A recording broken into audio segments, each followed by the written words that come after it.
এই নিউ ইয়ারে টপ 5টা এমন ওয়েব সিরিজের লিস্ট বলছি যা একবার হলেও আপনাদের দেখা উচিত। Number 5, 3 body problem.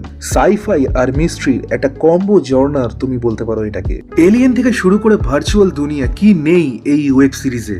আর এর সাথে নাম্বার 4 ওয়েব সিরিজের নাম হচ্ছে বেবি রেইনডিয়ার। ডিপ্রেশনে ভোগা একটা লোক আর তার পেছনে পড়ে যায় একটা ফিমেল স্টকার। জীবনের একটা ছোট্ট ভুল মানুষের জীবনকে কতটা অস্বস্তিকর করে তুলতে পারে সেটা এই ওয়েব সিরিজ না দেখলে বুঝতেই পারতাম না। Number 3, fall out. পোস্ট অ্যাপোক্লিপসের দুনিয়া আর ডার্ক হিউমার মিলে এমন একটা ওয়েব সিরিজ তৈরি করেছে যা না দেখলে তুমি বুঝতেই পারবে না। যারা জানো না তাদের বলে রাখি, এটা একটা গেমের ফ্র্যাঞ্চাইজি, তার উপরে এই ওয়েব সিরিজটা এসছে।